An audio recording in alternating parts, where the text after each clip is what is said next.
Good evening, ladies and gentlemen. I'll call this meeting to order.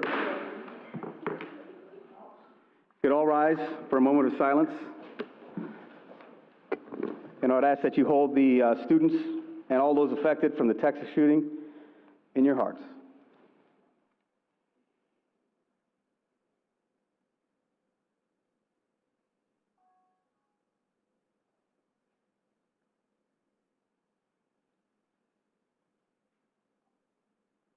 Thank you. I'll now ask Councilmember McParland to lead us in the Pledge of Allegiance.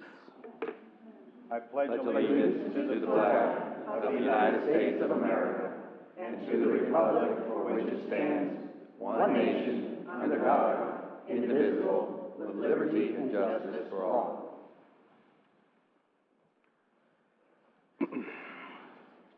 Roll call, please. Mayor Hill. Here. Vice Mayor Kitchen. Here. Councilmember Dodd. Here. Councilmember Iovino has asked for an excused absence.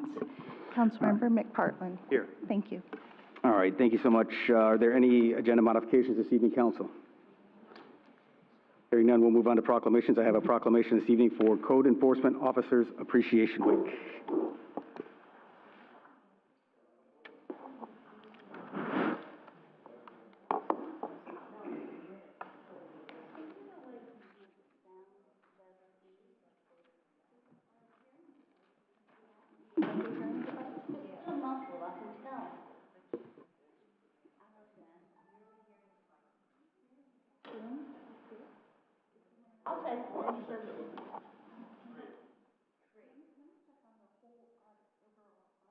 Are there anyone else in here who requires a hearing device? Raise your hands, please. I've got 1, 2, anyone else? 3. It's mainly because we can't hear the microphone. Yes, ma'am. No, ma'am, I understand. What's wrong with the microphone? There's absolutely nothing wrong with the microphones. I need another one of 4, please.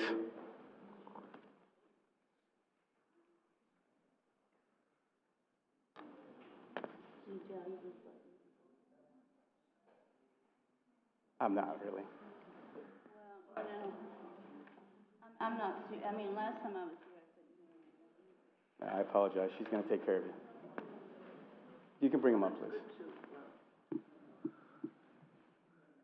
How does this work? All right, we're going to go ahead and get started with the proclamation. Gentlemen, thank you so much for being here.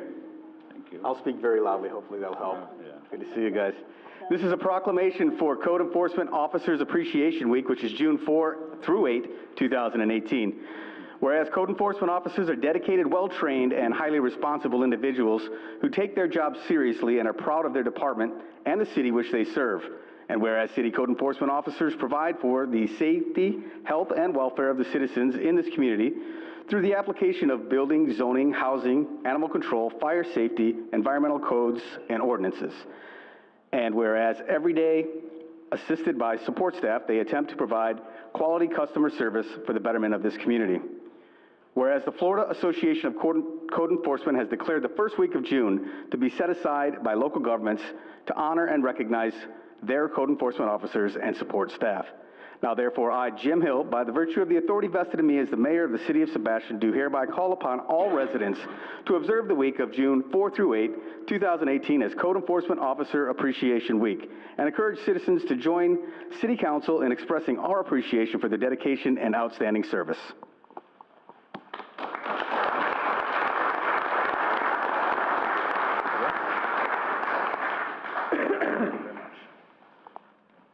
Who shall speak? Speak up. I'd like to say that it's an honor to serve the citizens of this great city, and the admin staff at the police department is great.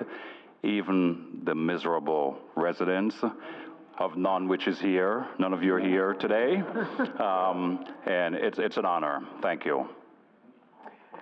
Ditto. Thank you very much. The city of Sebastian would not be as great a place to live if it weren't for the efforts of you and all others involved in code enforcement. So thank you so much. Thank you.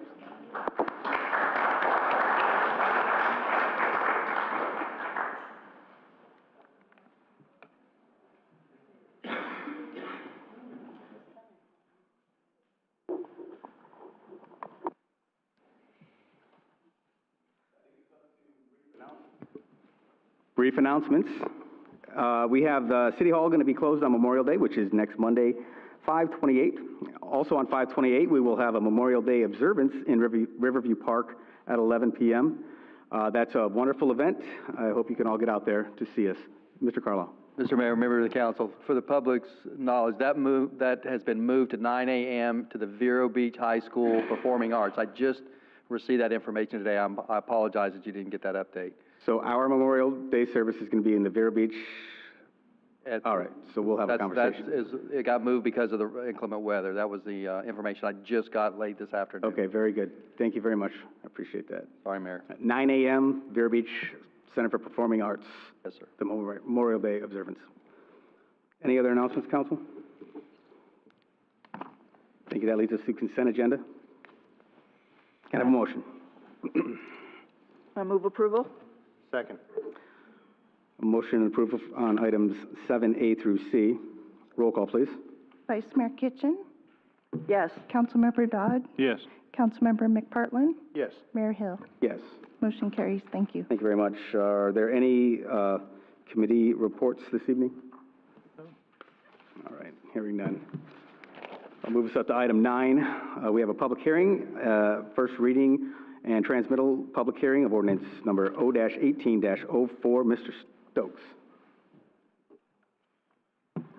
I will actually open up that public hearing. Florida relating to the comprehensive plan, amending the future land use map by establishing a land use classification of LDR, low density residential, maximum 5 units per acre, and CG, commercial general, for annexed land with a prior county land use designation of L1, low density residential, maximum 6 units per acre, and CI, commercial industrial, on property consisting of 182.87 acres, more or less, located west of the FEC Railroad and Old Dixie Highway, north and east of South Moon and Sebastian Highlands, authorizing findings and administrative actions, providing for conflicts, providing for severability, providing for an effective date, and providing an adoption schedule.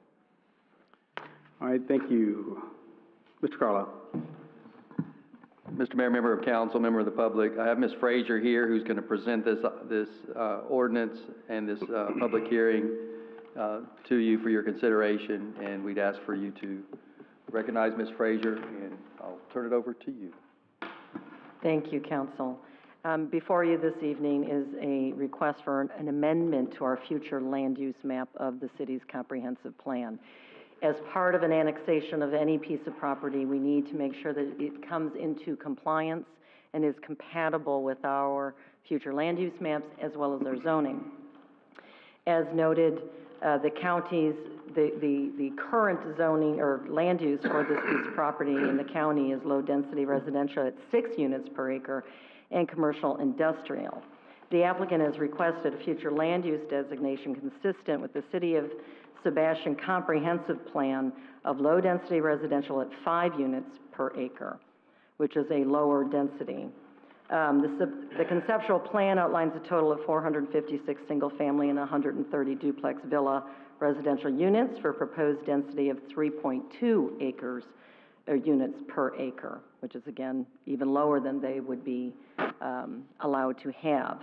Additionally, they have requested that one of the parcels, the 2.52 acres approximately adjacent to the Old Dixie Highway, has a land use designation of CG, which is commercial general. In review of this land use change request, we found it to be consistent with our comprehensive plan. Notably, the subject property is an enclave, which is adjacent to vacant land, low-density residential, and industrial land uses. So this low-density single-family residential, coupled with the commercial parcel, provides for consistency with relation to future growth and development and is compatible with the surrounding land uses. The applicant has shown us that adequate capacity exists for the county-supplied sewer and water. In addition, they are proposing that these are private roads and rights-of-ways, and that the on-site stormwater track will also be incorporated, obviously, in this proposal and will be a private operation and maintenance entities. As part of our analysis, it was interesting to note that in the 2009 comprehensive plan and the data and analysis update of 210, that we determined that there was going to be a deficiency, a projected deficiency by 2025 of 704 acres of low-density residential in the city. And so as part of that, in the year, the city is encouraged to pursue voluntary annexations of enclaves in order to meet the projected need for residential/commercial acreage. So this is supported within our comprehensive plan. Now, staff, of course, has noted that this proposed land use change will create a slightly greater impact on transportation, safety, and solid waste facilities within the urban service boundaries. These impacts will be mitigated by the additional generation of taxes and fees. Transportation impacts will be mitigated by the developer after the improvements are addressed as part of the traffic analysis during the preliminary plat process. So the proposed land use change for the infill parcels of land surrounded by city properties will prevent urban sprawl and disjointed urban service delivery system.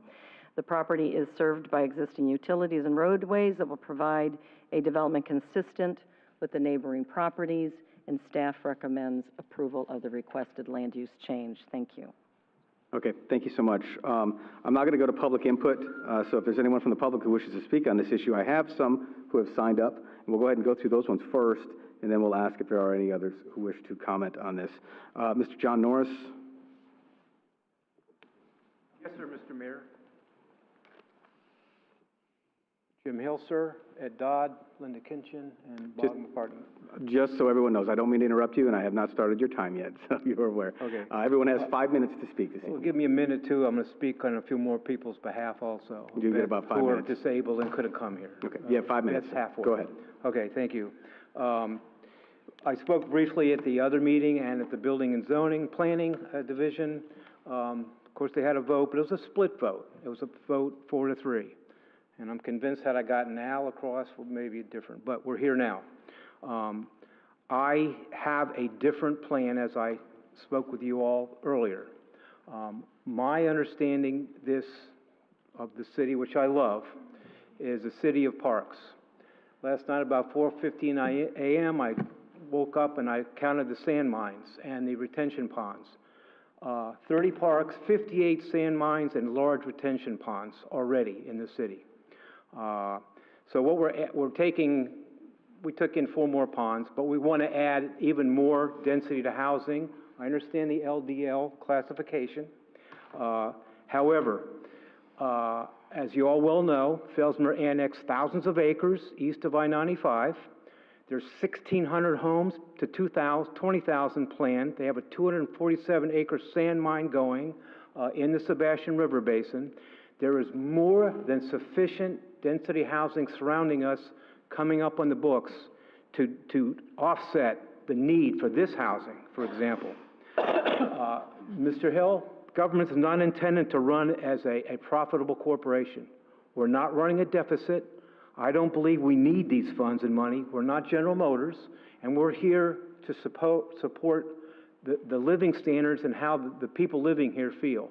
And most of the people in this room, if I'd ask them to raise their hand, how many people are against? No, sir, that is not going to happen. We're not taking polls like that. Okay, all right, they'll come up. I'm all trying right. to save time.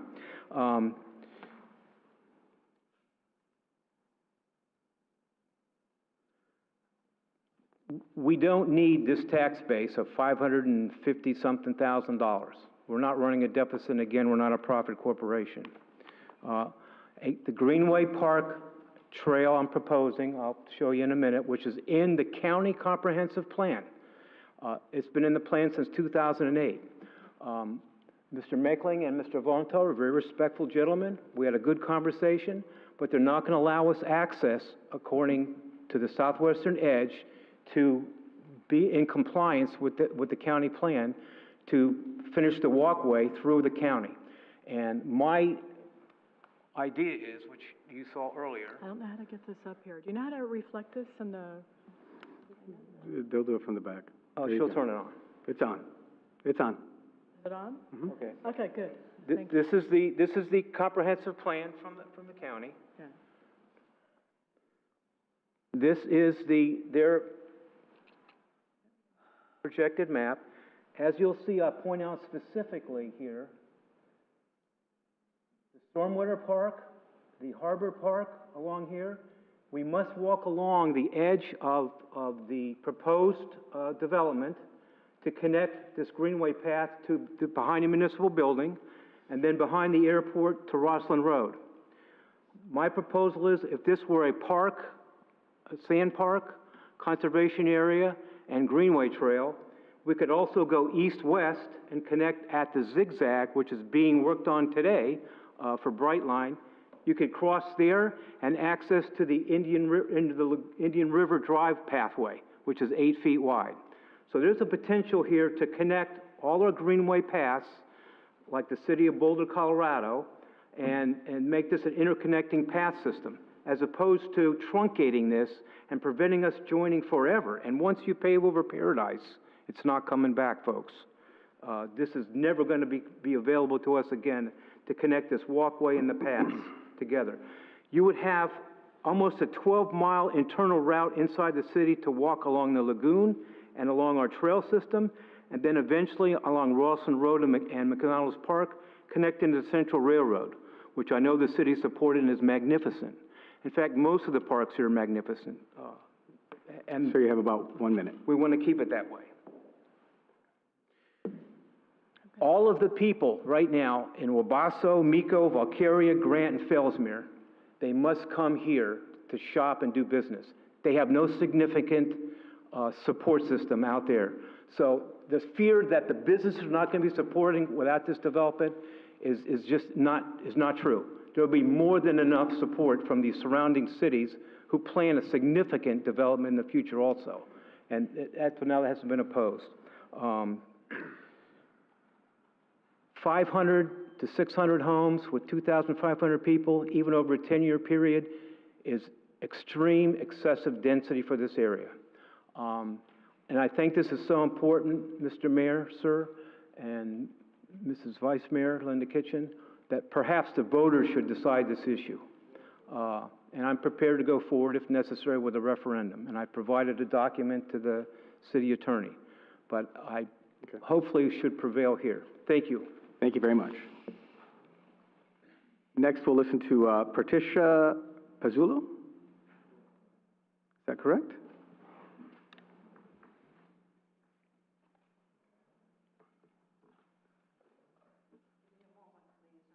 It's quite all right, ma'am. Take your time. No problem.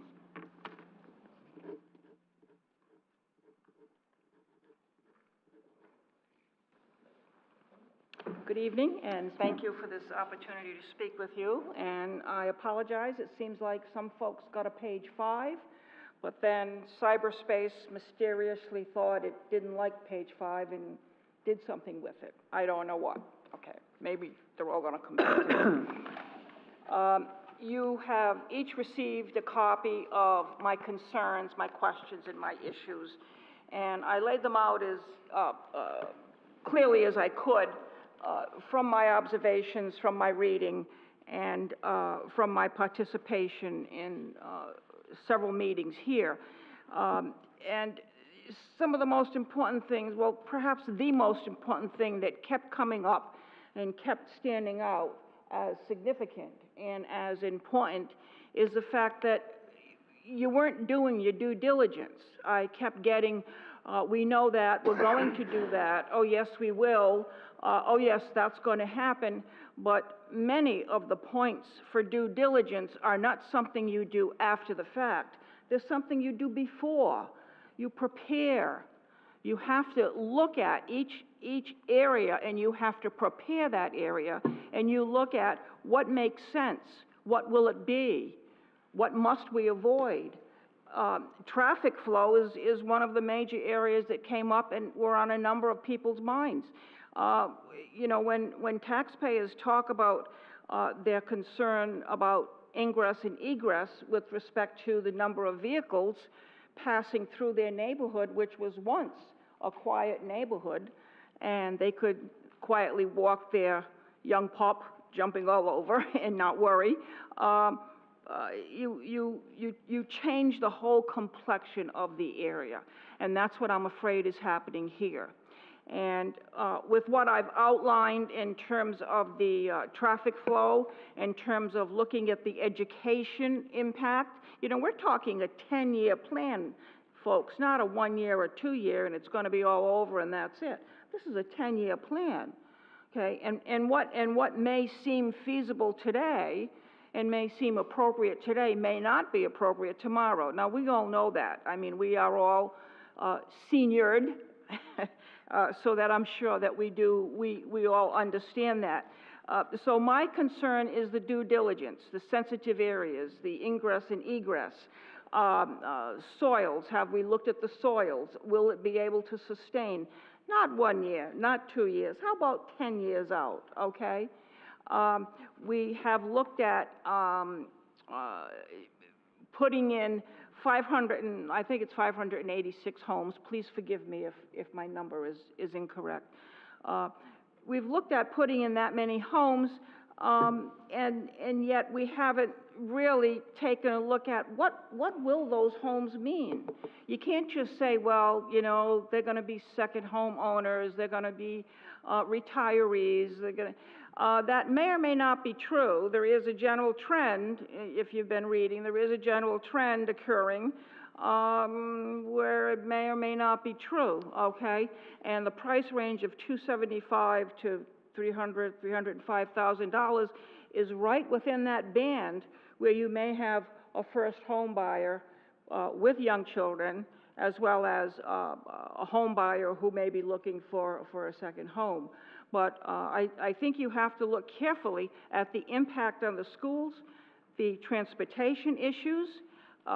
You have to look very carefully at the sustainability of this project over 10 years. I mean, that's, you know, 10 years. I am a senior citizen, but 10 years does mean a lot to me. I really believe you have to look at that very, very carefully.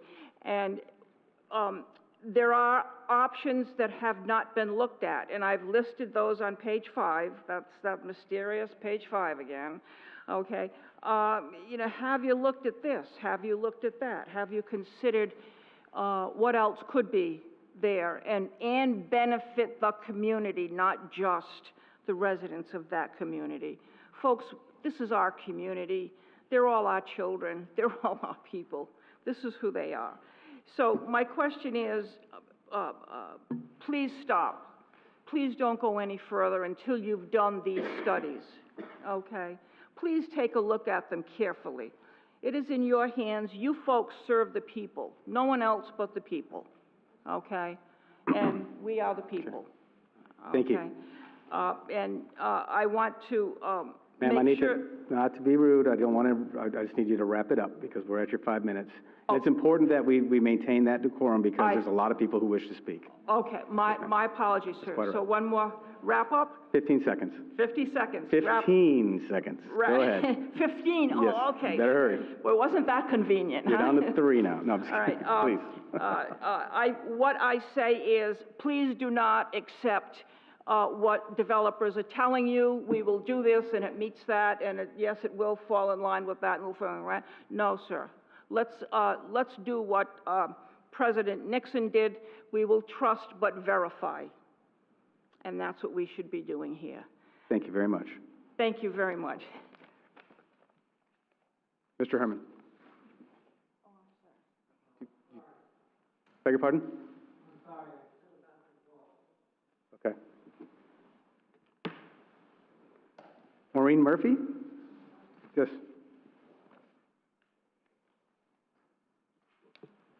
Maureen was getting up. Good evening, Mayor I'm sorry, and Council. but sir, I beg your pardon. I called for Maureen Murphy. I'm sorry. Oh. So let her go, and then I'll call on those who didn't sign up. I'll call those after we get through with the sign-up list. Thank you. Sorry about that confusion. Yes, ma'am. My name is Maureen Murphy. I live on Del Monte, been here for 34 years. And the young lady that spoke before me is absolutely right. It should have went and voted upon. I mean, I can't get out my driveway now on Del Monte. I was the one, and people around me, that put the fence up down there because of all the traffic and things that were happening, and trucks that came out of there for years. I mean, we were on deaf ears. Now, I paid a lot of money to invest a lot into this home. I was gonna leave. I said, no, I'm gonna stay. This is paradise. It's not. Not anymore. I'll never get it back. It's my retirement money. If I'd known this months ago, I wouldn't have my ass here right now. It's sad. Very sad. And something has to change. I'm tired of it. I'm tired of complaining to the town on deaf ears, my own issues. The people around me have moved on. I've gone through 2 or 3 other families. They don't know. They're young. They don't see it. They do what they want to do. They'll learn. I've had enough. And if you don't start changing it, you're going to lose a lot of people here. Good people. Thank you very much. Renee Hamblin.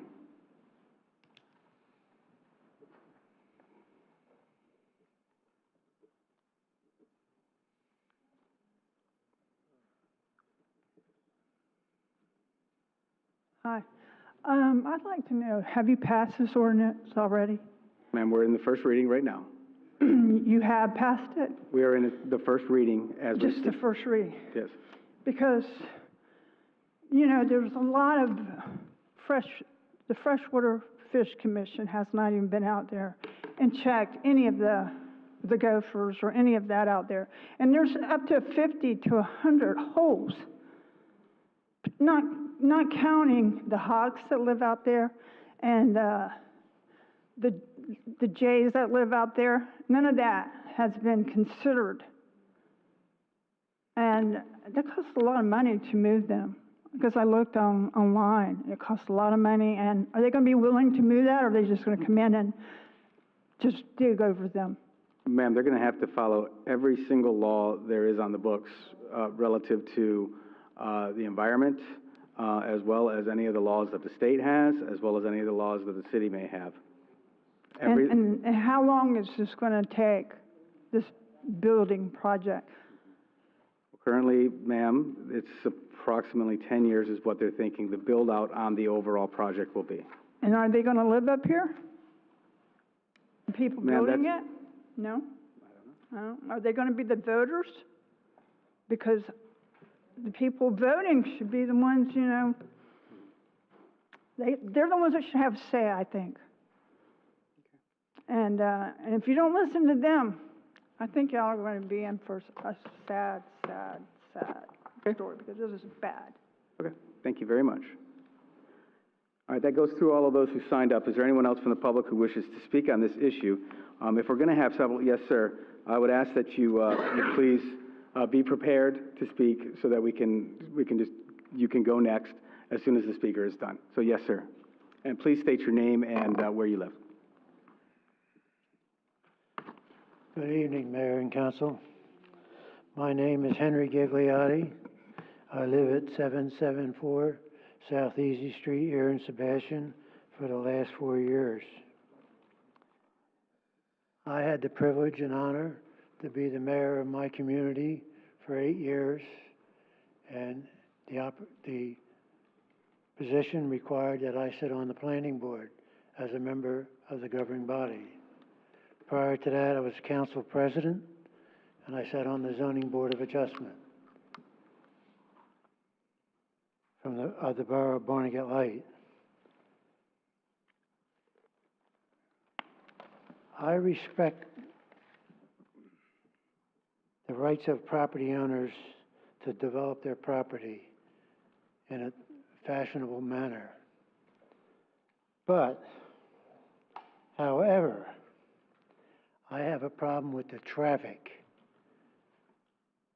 I see a major problem since there are only 2 egress and exits to this development. Has any member of the council looked at the locations of this exit and entrance to this place? Sir, I can assure you that every member of this council has seen this plan and has looked at it and in depth. If you look at the proposed plot plan that they have, at the bottom right-hand side, you'll see 2 cars there. And it shows 11-foot lane for each car inside the development. Yet, yesterday, I had the privilege of a friend of mine, and we went and measured Del Monte Road. It is 20 foot, 2 inches in width. Does the developer maintain that road because of the heavy traffic that's going to be going in and out of there? You got concrete trucks, you got delivery trucks, you got construction workers. There's 162 units in that one pod. A lot of construction equipment and apparatus will be going in and out of that road that is already in bad shape. Who is going to maintain that road? Who is going to repair it? There are driveways out into the roadway that have to be addressed. Does the city pick this up or does the contractor?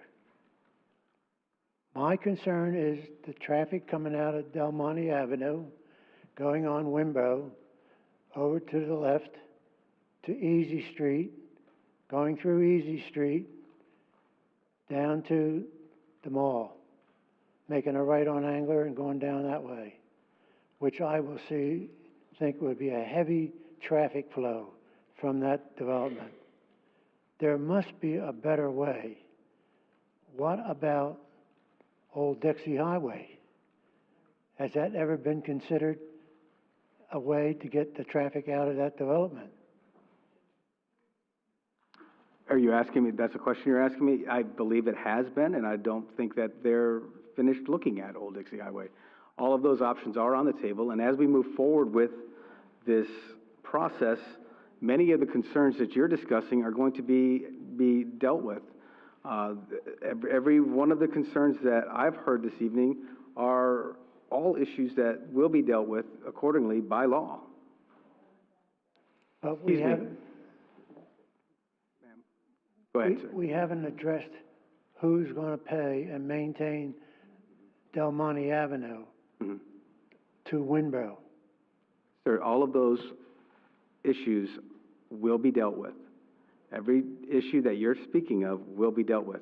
The accessibility issue. I can assure you that if there's an impact to an immediate road infrastructure area, then the developer will be bound to pay for whatever portion of impact they create. So there will be traffic studies, and there will be the developer will have to abide by the laws and by the agreements that we put together with them. So I can say to you yes, and you have about 13 seconds left. Is this all going to be in writing? Yes. Prior to the approval of the development? Yes.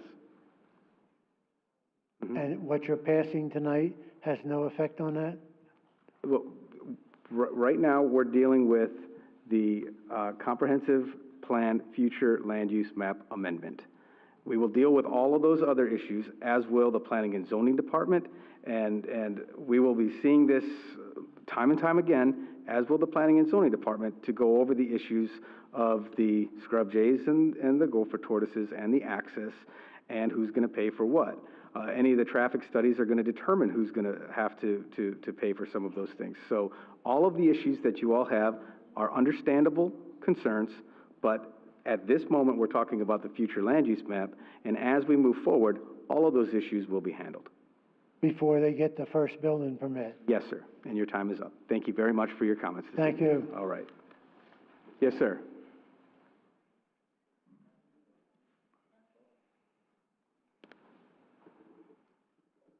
Good evening, Sal Neglia.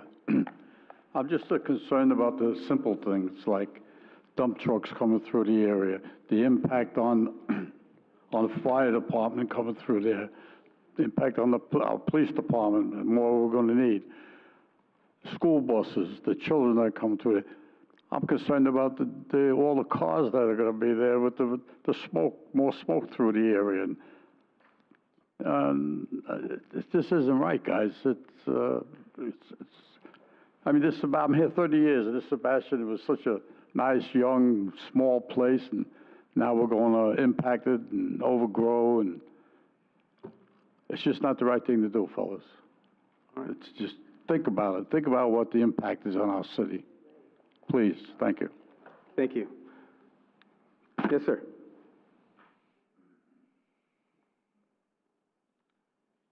My name is Charles Morty. I live on Georgia Boulevard.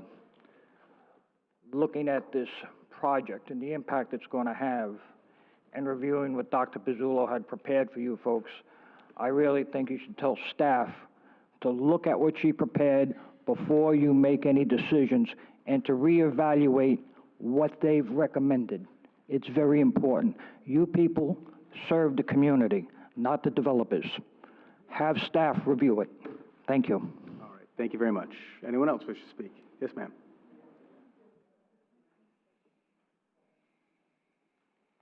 Good evening. My name is Irene Ferriola. I live on 1525 Crowberry Lane. Sebastian? Okay. I won't take much of your time.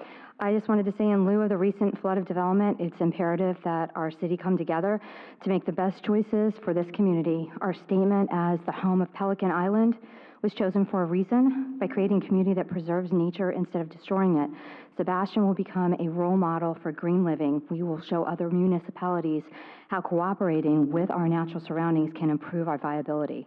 The future is sustainable urban planning along with land conservation. The first steps that need to be taken should be toward protecting and preserving lands throughout our area. The more fragmented our natural ecosystems, the more damage and stress that is placed upon the wildlife that lives there. Although profit is the main drive of all development, we as a community need to see things from a different perspective. Living in harmony with nature and keeping the delicate balance not only benefits the planet, but human beings as well. This property can be the beginning of the image originally envisioned for Sebastian. Low density isn't the answer, as it will further disturb the land. The fact is that building homes mean people, and people don't always embrace nature, even as homeowners. That is why we need this land and others to build a legacy for future generations. It will be representative of what our city was founded upon. It will be an added enrichment to our community. Land conservation is key to the integrity of Sebastian. This combination of conservation and sustainable urban planning is what Sebastian needs to be a community model of environmental responsibility. Urban planning not only means being friendly to our animal neighbors, it means planning strategically when it comes to what we are building. Growing up myself in Fort Lauderdale, I saw a subtropical paradise transformed into a cement jungle based on endless shopping malls and restaurants. At present, we have 4 auto parts stores less than 10 miles from each other in Sebastian, in addition to 2 dollar stores, Family Dollar and a Tree Dollar, that's about 10 minutes away. It's a perfect example of how land is being misused for the basis of profit alone. Why should we go down the same path as others? We can offer something more spectacular, living in harmony with nature, like our past generations. The snowbirds that flock here, and every other person I've spoken to, they come here because they want rest and relaxation. They want to enjoy the natural beauty that we have. And everybody I've spoken to has the same similar story, just as mine is the same.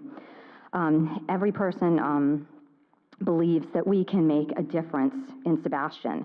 We are all seeking retreat from the harsh reality of urbanization. Unfortunately, many sites of undeveloped land are misleading to many because many are not protected preserves, but property on the chopping block to be sold for profit and developed. Keep in mind that how land is used is directly related to the types of people that come to live here. Every move we make today will lead us to a certain future tomorrow. Let it be one of which we can be proud of. And I appreciate your support, and thank you for listening. All right, thank you very much. Is there anyone else who wishes to speak on this issue this evening? All right, seeing none. I would now ask Mr. Carlisle to provide us with a staff summation. Yeah, Mr. Mayor, I think that one thing that we need to keep sight of in this is the fact that this already has a higher density development on it, and by coming into the city and annexing and changing this land use map, the developer has agreed to do less units. Could they do less? Could they do more? I don't have a complete answer for that. And when we do the final plat review, that will have to go back to planning and zoning.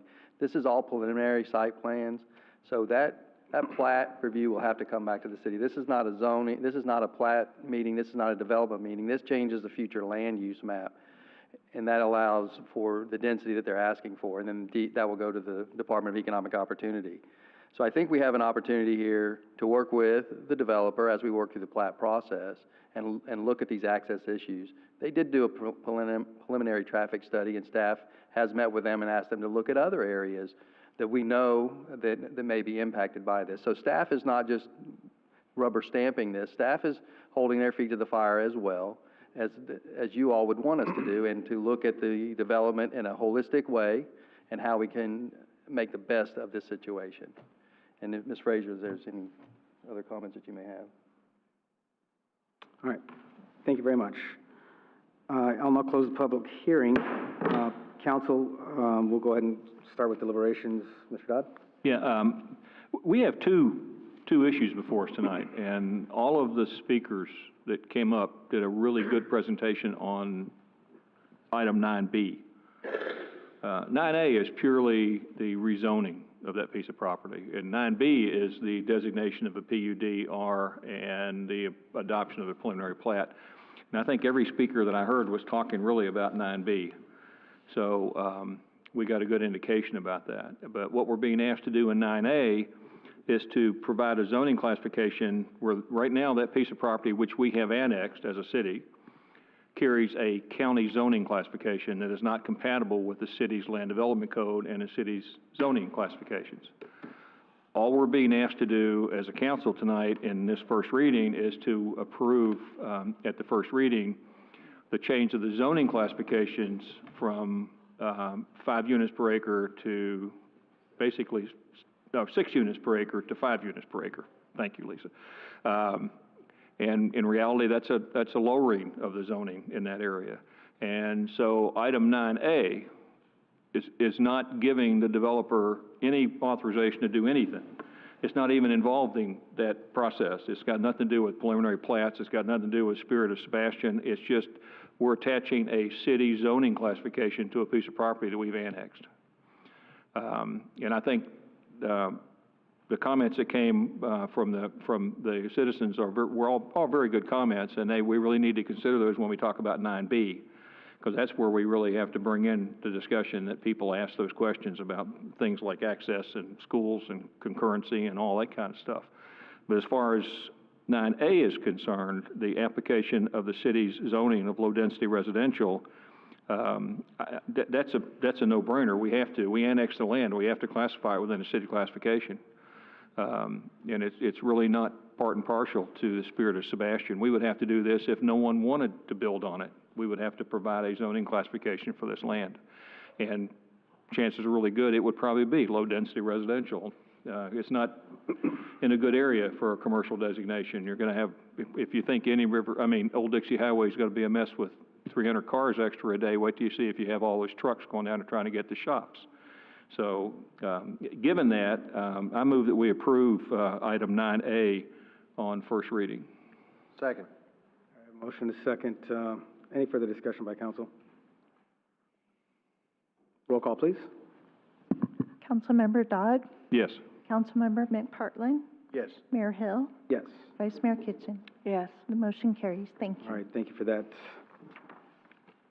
I'll now move to item 9B, which is a quasi-judicial first reading of O-18-05, a request for rezoning and PUD conceptual development plan approval. I will open the public hearing. Mr. Stokes.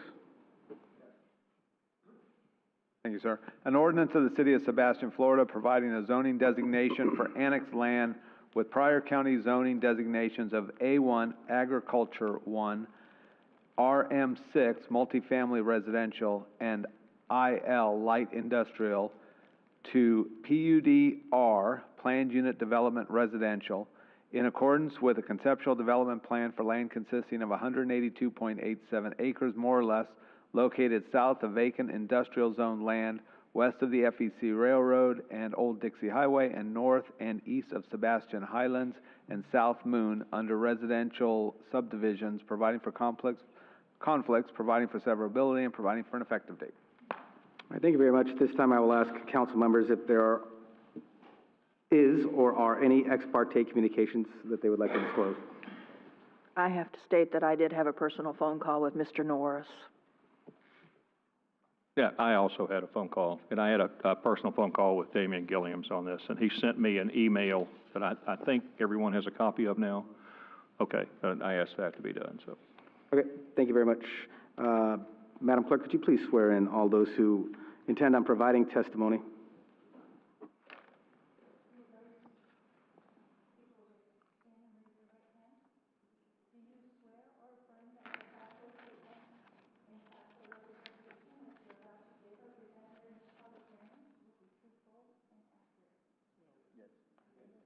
All right, thank you very much.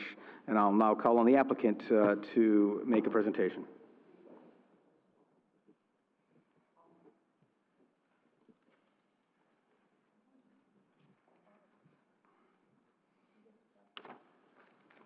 Good evening, Chuck Meckling, 5070 North A1A.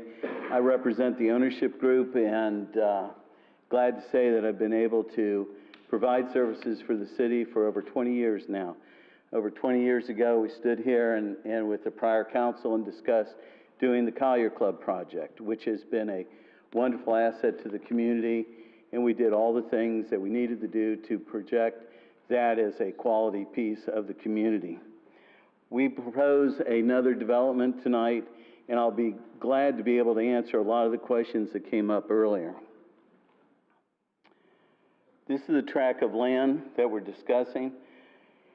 It is in concept an infill project. It is surrounded by the city of Sebastian, and it has a good economic stance to assist the local community. It is near Riverview Park, and it would be adjacent or close to the Riverfront District and its commercial needs. As we went through earlier, we had the concept that originally this land was a 6 units to the acre in the county. We've just gone through the Schedule A of the agenda where we have moved it now to 5 units to the acre in a zoning concept. And what we're proposing here is a PUD concept. And with that PUD concept, we're talking 3.2 units to the acre. So it's substantially lower than the 5 units. And we're talking 456 single family or 130 villas or 65 of the units in concept. This is the plan that you folks have in your package and have seen. The internal road system that was discussed earlier is a boulevard that goes through the community. On each side of it, we will have bermed up and landscaped, so it'll be a green belt that goes through the community. And one of the things I want to point out is that over 50% of the project has to be in open space. So we have a tremendous amount of land set aside, not only for open space, but for the community as well. This project fades into or gives you a better cross-section of it at this point. I will say that we have met with South Moon Under, and there's a letter in your packet that community is in support of this project. They have met, I've met with them, and we've gone through the design. The design has a variety of ingress and egress points. It was earlier brought up about Old Dixie. We would come into Old Dixie for all our construction traffic, so the construction traffic will not be going through the residential aspect of Wimbrow or that area. We will be posting a road bond as well with the county to assure that road stays in the shape it is.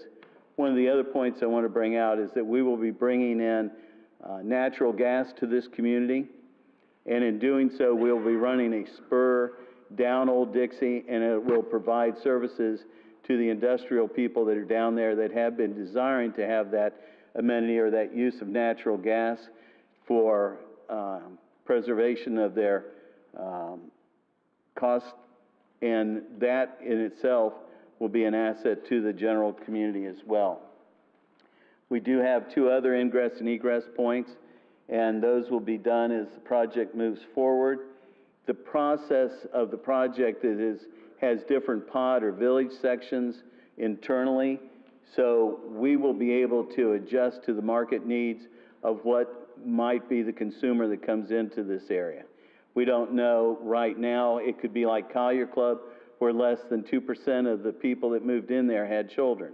So it had a very, very low impact on any sort of the school system, but we don't know. But what we do know is that we've designed this so that each of the sections stand alone unto itself, and so the adjustment to product will be easily done for us. We may have a section in there for a 55-plus community. We will certainly have a larger custom home section. It'll just have a variety of product within the development as well. That's the boulevard that goes through the community. One of the aspects, because we have done our initial environmental work on the project, you need to remind yourself that this was a grove once upon a time. This was also a sand mine once upon a time. There is no scrub jays. There's no scrub jay habitat. We have designed around all of the wetlands that are on the one corner of the project, and we will have to submit all of our environmental reports to the city and to the state for approvals. Any gopher tortoises, we will be moving to comply with state law, and we would incur the impact of that cost 100%. Just a concept of some of the homes that would be envisioned in the community. And then in the different sections of the community, we would have a project cabana type pool areas so that each of the different pod sections has a sense of community onto itself. And then there'll be a major section to the project as well for all the recreational, larger things like basketball courts and things of this nature as well. And that is the presentation that we have.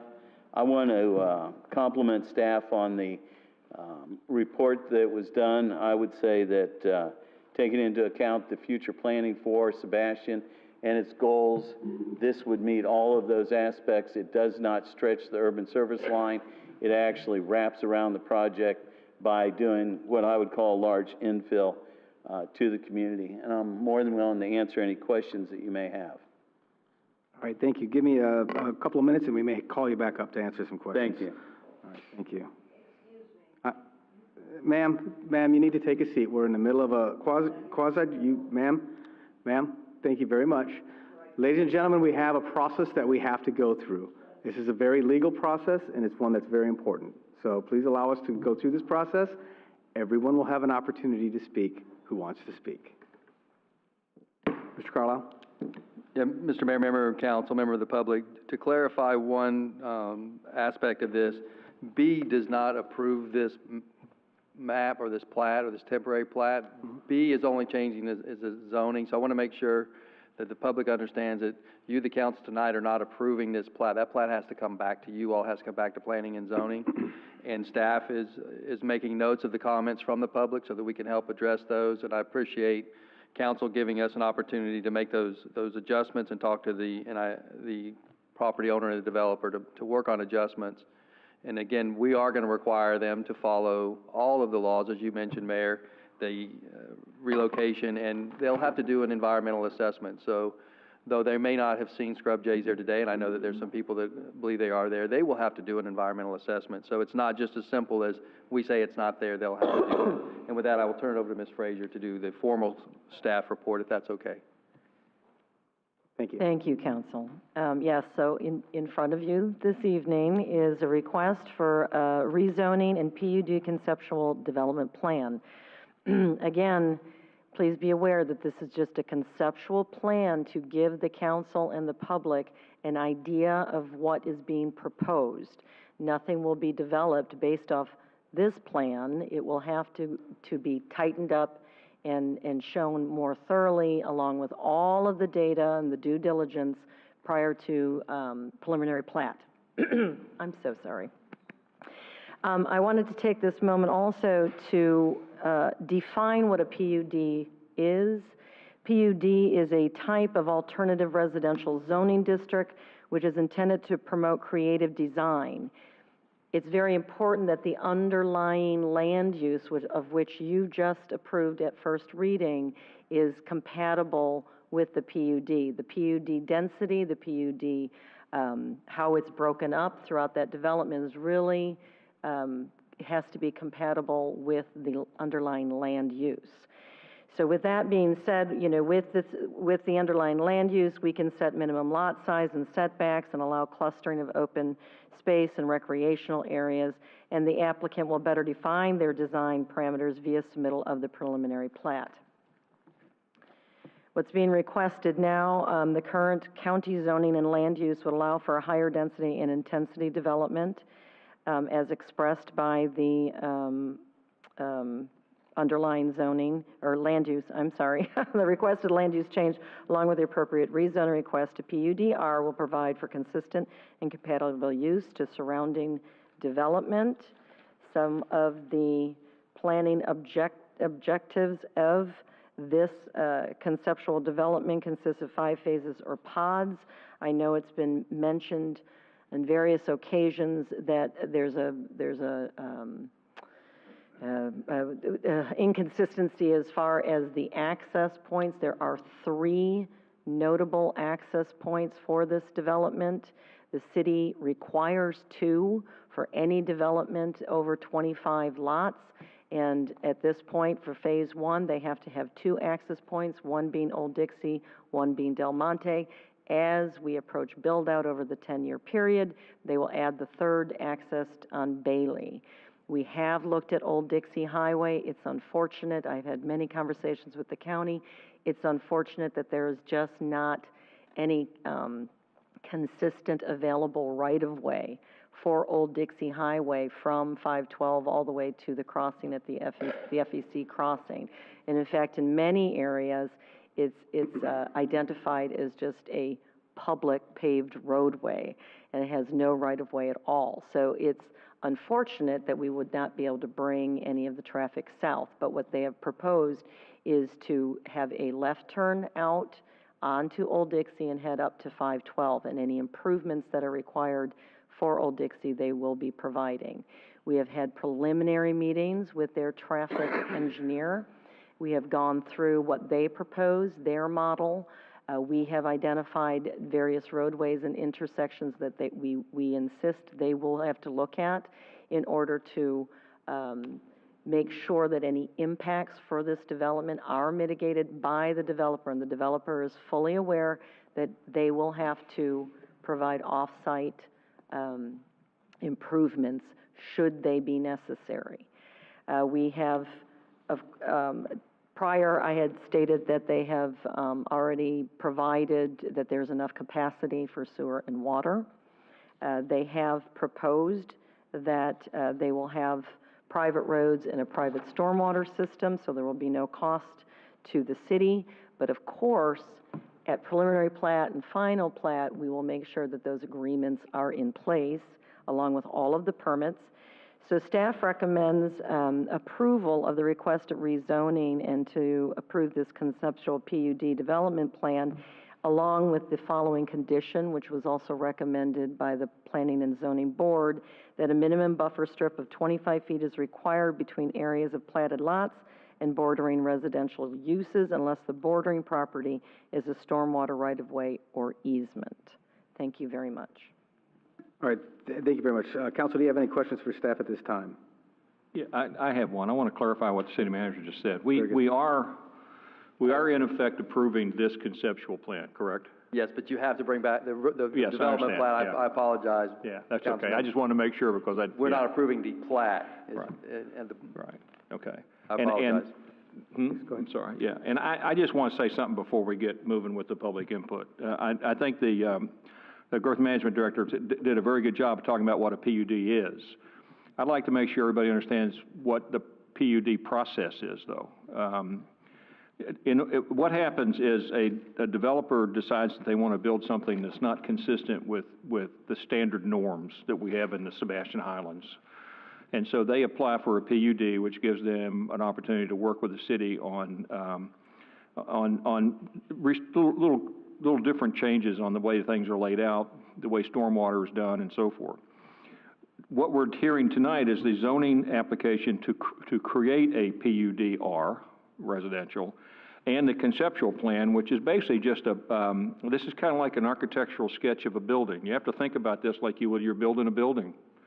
They're building a subdivision. This is like an architectural sketch of that building. There haven't been any plumbing, mechanical contractors. There haven't been any electrical contractors. There haven't been any air conditioning contractors. No one's looked at this building to decide what has to be done to get water to every place and to do all that kind of stuff. The next thing that happens in this PUD process is they have to go through the preliminary development plan process with the city. And they have to develop a preliminary development plan and a detailed plat. Now, in the preliminary development plan, they have to specifically define a complete development schedule. They have to produce an environmental impact statement that's been approved by all the agencies that do that approvals. They have to produce a public facilities impact statement. They have to produce a wastewater impact statement. They have to produce a recreational impact statement. They have to produce a stormwater impact statement, a traffic flow. They have to do school concurrency, and they have to produce a solid waste impact statement. All of those things have to be produced in detail and have to be approved by the city through the Planning and Zoning Commission and the City Council. Because it's a PUD, the City Council has to approve that once the Planning and Zoning Commission approves it. So they have to deal with all the details. In some of the data that we were sent, there were some extremely good points about these details. I agree 100% that we should deal with traffic, we should deal with wastewater, we should deal with schools. But the way this process works, that's the next step. We're building a building, so now what we're going to do, what this developer is going to do is build the detailed plans that show all of the details in that building. The next thing that has to happen for each phase is they have to build site plans. The city can work with them on how those site plans are constructed, but as they move from phase 1 to phase 2 to phase 3, they have an opportunity through that site plan to come back to the city. And the city has an opportunity, once again, through the approval process at the Planning and Zoning Commission. Council does not get involved in it at that point, but the Planning and Zoning Commission gets involved in it. You have an opportunity once again to say, well, wait a minute, phase 2 didn't work out the way you said it was going to work. We're having more students, and so we want you to update your school concurrency plan. The city has every right to do that, and the city will do that if they feel like it's appropriate to do it. So I think all the points that were brought out were very good points, but we're trying to decide how much water pressure is going to be in the 23rd floor of a building. We haven't seen the architect's design for the building yet. I think we're a bit early in the process to do that. It's not that we don't believe. I don't think anybody up here wants us to have traffic problems and school concurrency problems and all that kind of stuff. It's just that we're not at the point where we can do that yet. If we try to look at every piece of detail before the architect draws the building, we'll never build a building. It just won't happen. So that's the reason. I think it's important for you to understand that as you talk about the things that you're having problems with. You're going to have every opportunity again to come in and say, I don't like that traffic flow. You're not making him rebuild Del Monte Street. Why not? You're going to have every opportunity to do that. And at that point in time, we're going to have a lot more detail from traffic engineers about the flow. We're going to have a lot more detail about all of this stuff when it comes through. There may be 100 gopher tortoises in there, and there's going to be a plan in that preliminary that says how he's going to mitigate that. Has he purchased the right place to move them? What's been done with all that?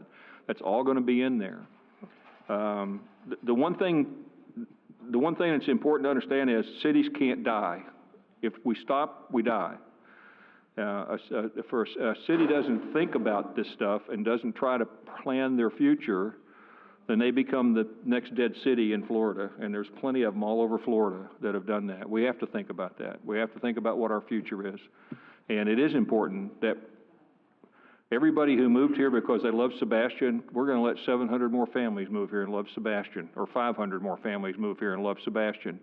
And it's really not going to be that dramatic draw on everybody that I think that everybody thinks it's going to be. And the planning is going to take place. So I just want to make sure we all understood that process, how that actually works, and how much detail is going to go through. I've met with the staff, and they've shown me they've already started this process. They've already identified the streets that they want to look at, and they've already identified this stuff. They've begun the process of dealing with the county on Old Dixie Highway. The county owns part of it, we own part of it. And they've already started dealing with the county on what's going to happen to Old Dixie Highway. There's some question about that railroad crossing. I don't know that railroad crossing will survive. It's not necessarily one that's going to get fixed when the rest of these do. And if it doesn't survive, then we certainly can't go south on Old Dixie Highway to get out of that subdivision. We can only go north. So I just want to make sure that that was said, that you understood that process before we move forward. Thank you, Mr. Mayor. Thank you very much. Any questions for staff or the applicant at this time? No. All right, thank you very much. At this time, I will, and I appreciate that very much. It's well said and truthful. Anyone who wishes to speak in favor of this request? Excuse me, folks. Pardon me, I beg your pardon, we're trying to run a meeting, so if we could just keep the chatter down a little bit, I appreciate it very much. Anyone in favor? I'll now call on anyone who wishes to speak in opposition to this request. And if you're going to speak, please be prepared to come up. Again, we'll have a 5-minute time limit.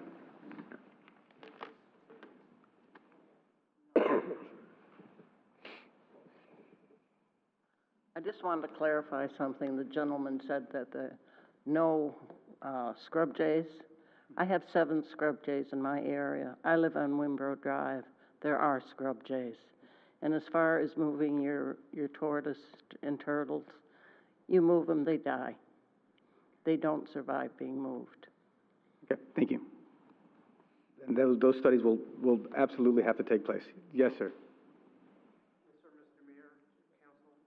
I'm not going to reiterate what I said. Ed, they're working on the crossing today. Trucks, you name it. The zigzag crossing across there. Mr.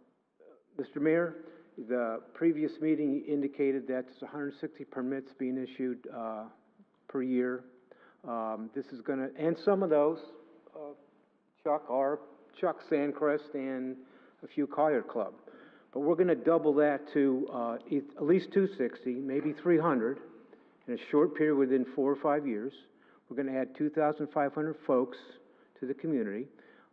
In addition to, as I stated earlier, Fellsmere wholesale going ahead, and they're going to have a huge development after that sand mine that they're developing out there.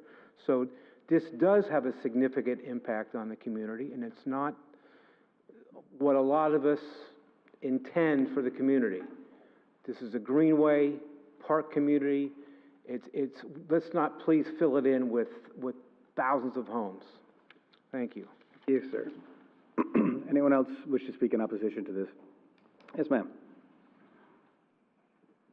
I live on Balboa Street. My name's Joan Deere, I'm sorry. It's okay. And I live on Balboa Street, and Balboa Street's the only entrance into South Moon Under. And at least 90% of the traffic that goes down Balboa Street goes to South Moon Under. So I know what it's like to have congestion not caused by your own neighborhood.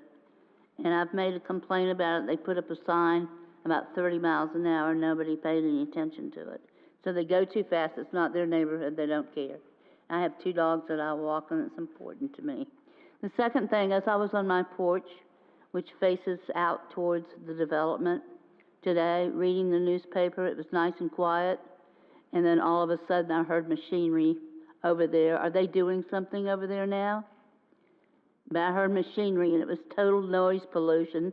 And I guess that's what we're going to have to listen to for the next 10 years. What are they going to do about that? And there's plenty of wildlife out there. If somebody's already running a bulldozer, then you know they're covering up holes before they ever have a land use or an environmental study. So I strongly urge this city council to think about another option for that property. Please. Okay. Thank you very much. Anyone else wish to speak in opposition to this rezoning? All right. Seeing none. Mr. Meckling, did you want to go ahead and respond to any of the issues that were raised by staff or public?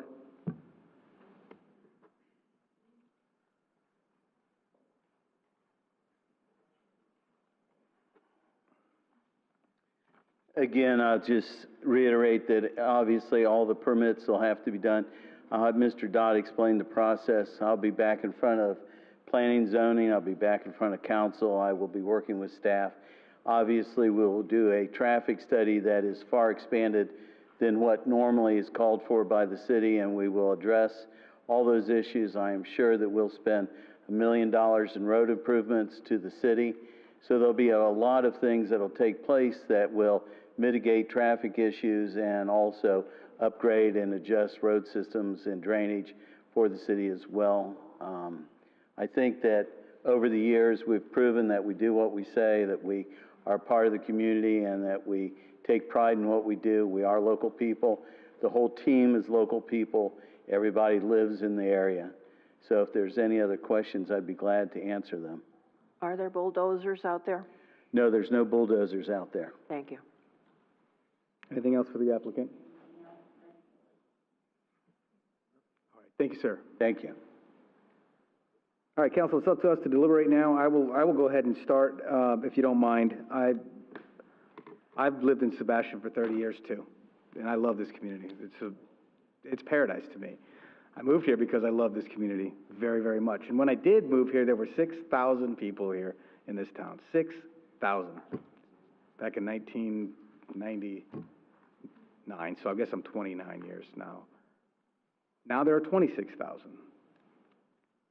You know, the roads that you live on in this community and that we all live on at that time had grass growing up through them because there was no traffic on them that would kill the grass, and they were all cracked and grass was growing through them.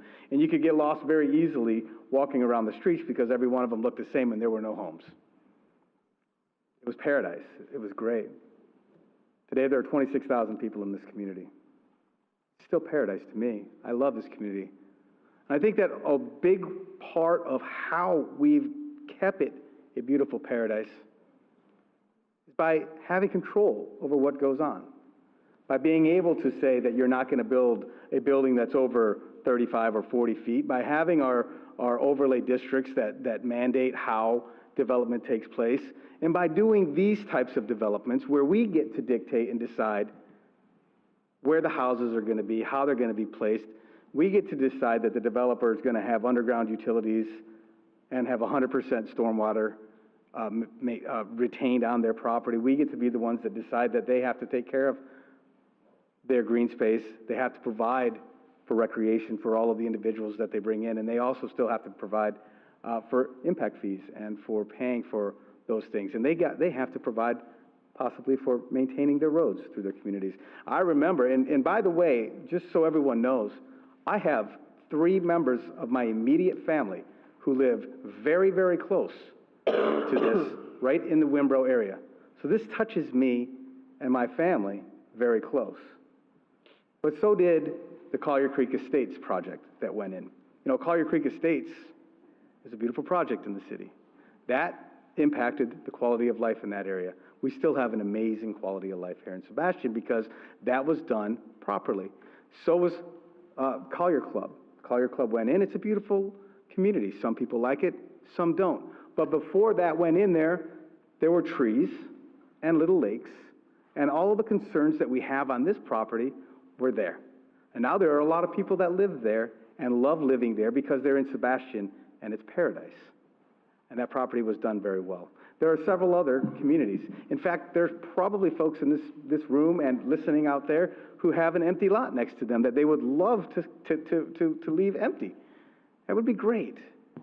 As long as we can have control over the development and what goes in here in Sebastian, and as long as we all love Sebastian, which I believe every council member up here does, then I think we can continue to develop and grow in a way that lends itself to this paradise. I believe that Sebastian is better today than it was the day that I moved here, almost 30 years ago. I believe it's a better community. Sure, there's a little bit more traffic and I get to see, I have to see more houses, but it's a wonderful community because we had control and councils did a good job of making sure that we didn't pave paradise, that we didn't take away from the brilliance that is our community. So I'm very happy that this developer has decided to annex into the city of Sebastian, because had they not, then the county could maintain it. The county would have control over it, and the county would be the ones that were determining what goes on in that exact spot. But now we will have that control. And I believe that the 5 council members up here in our Planning and Zoning Commission, our staff, and I believe that the developer who has been developing in this community for over 20 years and doing very high-quality projects believe in the city and want to see this city continue to prosper and continue to be the paradise that it is today, that it was before you moved here and was after you moved here. So I wholeheartedly support this, especially knowing that we're going to go forward with a lot of other engagements, as Councilmember Dodd had stated, making sure that all of the scrub jays are handled, all of the traffic is handled, all of the utilities are handled, all of the water, the gopher tortoises, and all of the concerns that the citizens here have. I proudly support this, and I will make a motion to approve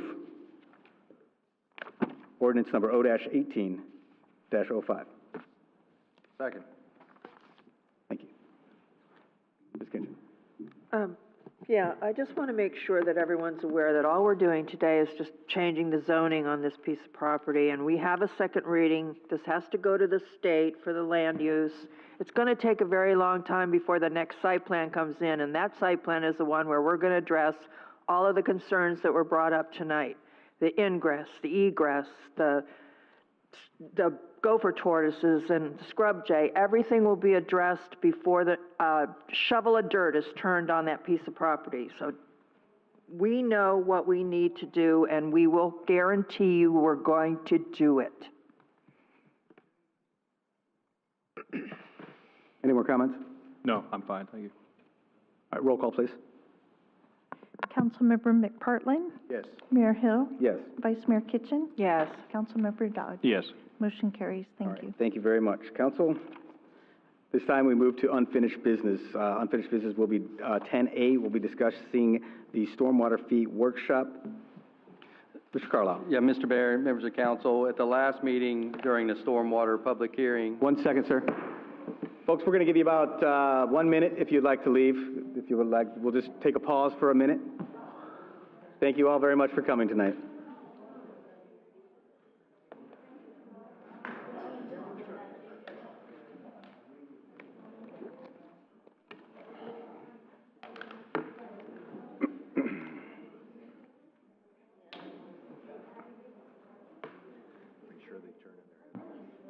Maybe about 3 minutes? Yeah. If, ladies and gentlemen, if you have some of our hearing devices, if you could leave those in the chair or please turn them in. Officer Witt, could you collect those at the back, please?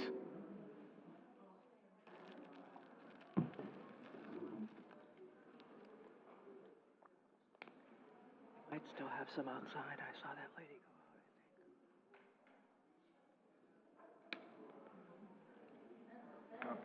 You guys just want to take a 2-minute, 3-minute break, or you want to just plod along? Thank you.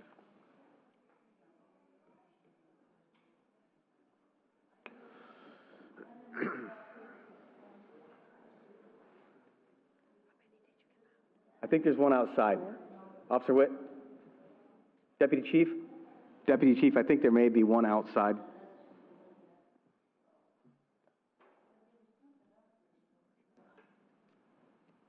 All right, thank you all. Mr. Carlisle. Yeah, Mr. Mayor, member of council, at the stormwater hearing, it was asked that staff bring back some information to council regarding business rates for stormwater fees and how they'll be impacted.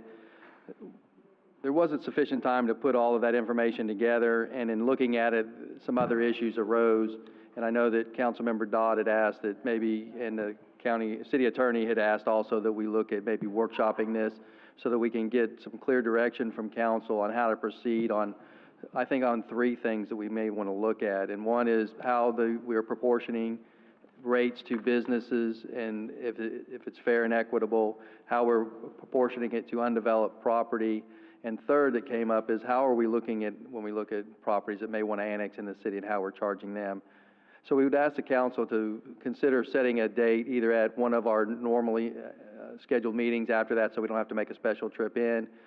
And if we could look for maybe sometime in July to bring that back to you during the budget process as well, prior to September, as the council had asked, and look at that, maybe the first meeting in July, to set that for immediately following or immediately preceding the city council meeting at the will of the city council. We'd ask you to do that. Two reasons: to be able to provide you with adequate information to give staff direction, and to provide opportunity for the public to know that we're really listening to their concerns. All right, without objection, council, does that work good for everyone up here? I would like to make sure that that's at a regularly scheduled city council meeting. I think we could probably handle this within 15 or 20 minutes. Yes, that's fine. So July 11th. Yes, and you want, Mr. Mayor, if I may, you want it to proceed or after the meeting? It can proceed, but do it at 6 o'clock. 6 Can we do that? So you want to have Mr. the Stark? workshop at 6 o'clock? Workshop at 6, and then can we schedule, reschedule our other meeting to 6:30? Yes. Or we can just have it immediately following. And there are some mechanical things in that you can probably think about cleaning up and bringing those to the workshop so that we can, reading that ordinance, there's some things in there that mechanically might need to change that aren't really part of the stuff we need to talk about. So it would give you an opportunity to look at that from that perspective, maybe. Absolutely. Yeah. All right, good. Very good, thank you. Leads us up to item 11. Item 11 is public input, where we'll listen to any new information or requests from anyone in the public who wishes to bring something forward. Yes, sir.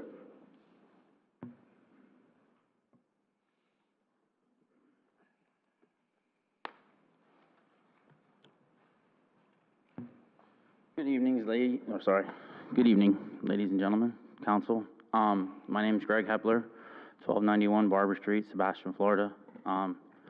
I'm here just basically to reintroduce myself to you guys, and I'm not here to trade a burden for y'all. I'd like to try and maybe help you alleviate a burden if something were to come available again. And I'm not here to say anyone did anything wrong or I'm not here to judge anyone, but I'm talking to you about the golf course and the lease if it were to become available again. So I'd just like to reintroduce myself. I own Pelican Diner, 13260 US Highway 1, Sebastian, Florida. I heard there was maybe some question about character or ability due to a bid that was put in when the bid process started originally. I would like to meet with you guys individually in a private setting to discuss those things, because I don't think the whole situation was 100% fair in some aspects, and some information might have been left out. And at the end of the process, the way it was handled, there was like no notification to, yes, I was the second person that put a bid in, but I put the bid in because I understood the assumed risk of the situation, let alone that I'm passionate about what I do. I love to serve people. I love to serve the community. And I take pride in the fact that I've been in business for 9 years now on my own, maintain a payroll, and provide minute, small services to the public, whatever it may be. A tire change for someone in the community that has a flat tire in our diner, checking on people, calling on customers. We have a call list if someone doesn't show up for a couple days, just to make sure that they're okay. So a lot of these things might not have been put in that whole situation, and some people might have questioned the whole process of the bid. And that's why I would like to meet with you guys in private to discuss some of those things, if you would like that. And I'd be more than happy to try, if it came available, to alleviate that burden off of you folks. I feel like I was more than qualified to do it. We do breakfast, lunch, and dinner right now at the diner.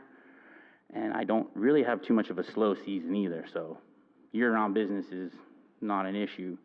And I'm well aware of the assumed risk that would come with taking on a project of that size.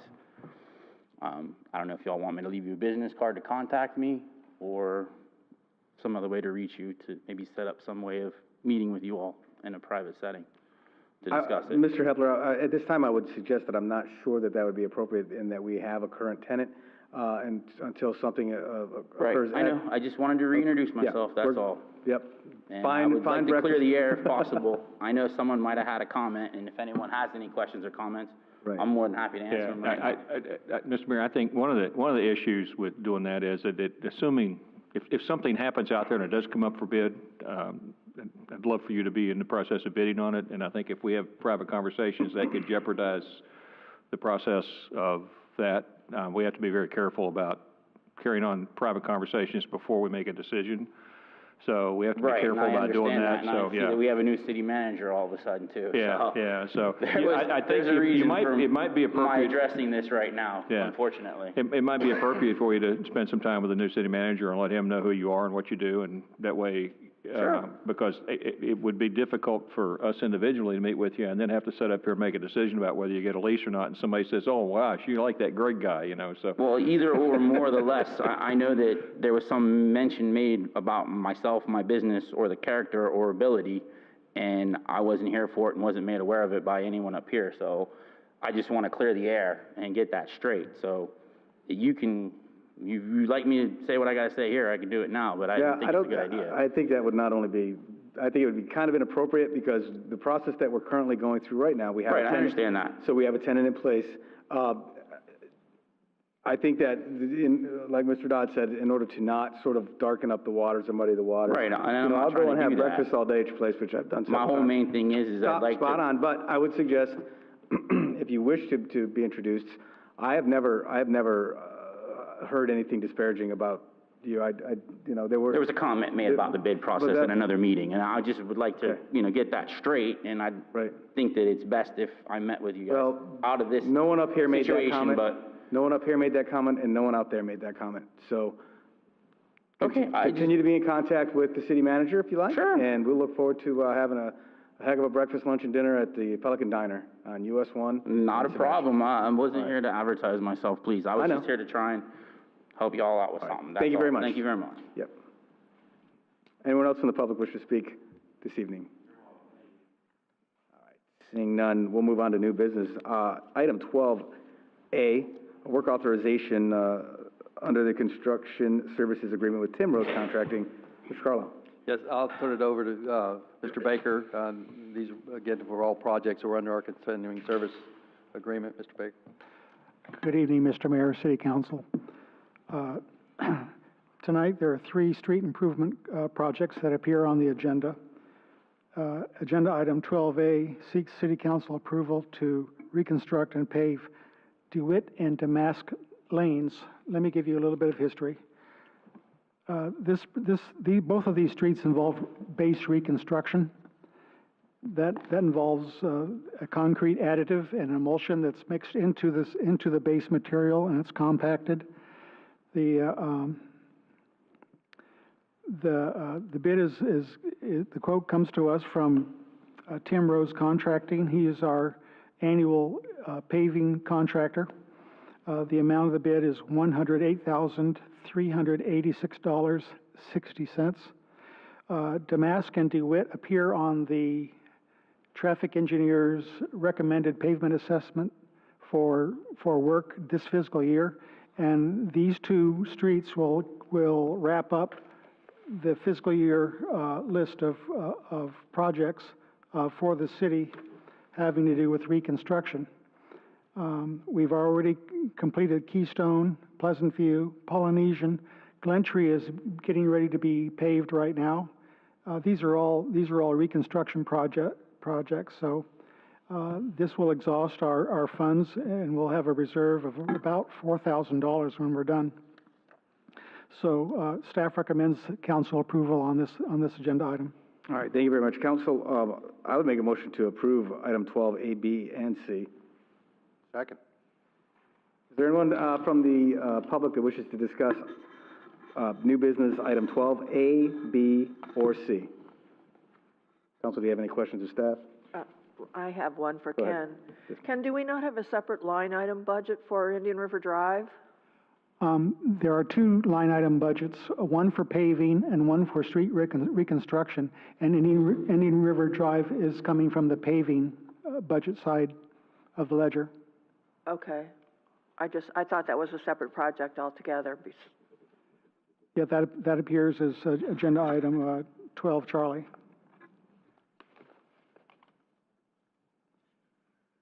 Satisfactory? Yeah, that's fine. Any other questions? Yeah, I've got two things. Have we done, on DeWitt, have we done the stormwater? Yes, sir, Repair work on and the driveway reconstructions as well. Okay, now, I have this is about all three of them. Tim Rose is right now involved in, at our last meeting, I think we gave him a project. The county has him involved in many projects. At the last county commission meeting, one before the last one, they gave him another very large contract. He's doing the county sewer expansion project here in Sebastian. He's doing the city water, the county water expansion project in Sebastian. He's behind schedule on all of that.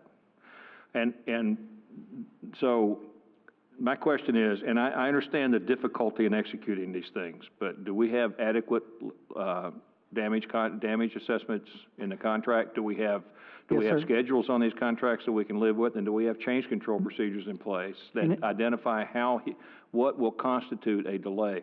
The Indian River Drive project is very time sensitive for the city. If he doesn't finish that project on schedule, we've got some pretty big problems down there for festival that we've got to deal with. And so that particular one, there is a real liability to the city if it goes beyond. Now, what'll happen is that if he moves all of his resources to finish that because of that, the other ones don't get done. Right. And he's behind on the county. I've had conversations with the county utility director already about the fact that he's behind on the county project.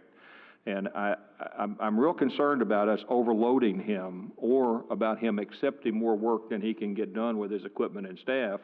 And then all of a sudden we find that we're behind on all these projects. Yes, sir. Very good questions. We've talked to Tim Rose about this.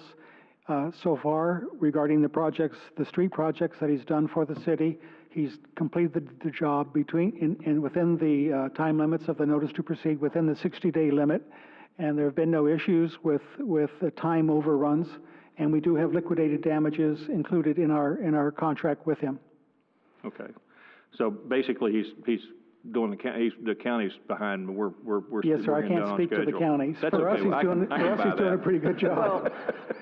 Now, don't tell the county I said that. To alleviate perhaps some of your concern, the number two bidder for the annual contract was Ranger, and we have an agreement with them that if Tim Rose is unable to address a project because of scheduling conflicts, then Ranger's ready to step in for the same price. Okay, I just wanted to make sure that came up because it was a separate conversation about why he was behind on one project because it involves my house getting set county water, and I asked questions about it. And then I found out that they're not happy he's behind on other projects also, so I wanted to make sure we weren't caught with that. So far, so good. Okay, thank you. I'm satisfied, thanks. Ms. Karen. Madam Vice Mayor, did you have another question? I was just going to bring up the fact that we do have a secondary paving contractor, which is Ranger, and I was kind of hoping they were going to do Indian River Drive. But all right, thank you for that. Any other questions? Roll call, please. Councilmember McPartlin? Yes. Mayor Hill? Yes. Vice Mayor Kitchen? Yes. Councilmember Dodd? Motion carries. Thank you. Mr. Stokes, do you have anything to bring us this evening? No, sir. Nothing. Thank you very much. Mr. Carlisle. Just one thing, Mr. Mayor. I attended the Treasure Coast League of Cities meeting today to talk about legislative issues for the past year and how we're going to address things moving forward. As you know, cities and counties have been under attack for home rule for several years now, and it doesn't look like that's going to let up anytime soon. But one of the things they talked about us doing is kind of rebranding that, and because it didn't seem like the public recognized what home rule was. So they've come up with local control as a new discussion point, and people seem to resonate that keeping our local control resonates better with the public. I know it's wordsmithing, but I do agree that may present a better outlook on what we're trying to accomplish through trying to keep the state from regulating what we do, as they don't want the federal government regulating what the state does.